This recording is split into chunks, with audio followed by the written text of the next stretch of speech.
ଯୁବଶକ୍ତି ହେଉଛନ୍ତି ଯେକୌଣସି ରାଷ୍ଟ୍ରର ଶକ୍ତି ଏବଂ ଯୁବଶକ୍ତିର ସମାଜ ତଥା ଦେଶର ବିକାଶରେ ଗୁରୁତ୍ୱପୂର୍ଣ୍ଣ ଯୋଗଦାନ ରହିଛି। ତେଣୁ ଏହା ଅତ୍ୟନ୍ତ ଗୁରୁତ୍ୱପୂର୍ଣ୍ଣ ଯେ ସର୍ବାଧିକ ସଂଖ୍ୟକ ଯୁବକ ଯୁବତୀ ନିଶାମୁକ୍ତ ଭାରତ ଅଭିଯାନରେ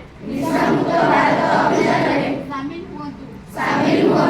ଦେଶର ଏହି ଆହ୍ୱାନକୁ ସ୍ୱୀକାର କରି ଆଜି ଆମେ ନିଶାମୁକ୍ତ ଭାରତ ଅଭିଯାନ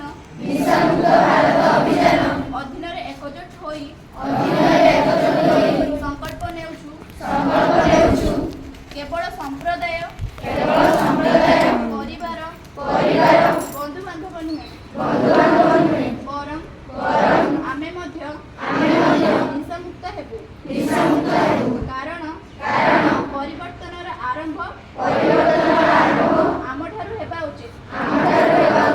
ତେଣୁ ଆସନ୍ତୁ ଆମେ ସମସ୍ତେ ମିଶି ଆମ ଜିଲ୍ଲା କେନ୍ଦୁଝର ଓଡ଼ିଶା ରାଜ୍ୟକୁ ନିଶାମୁକ୍ତ କରିବା।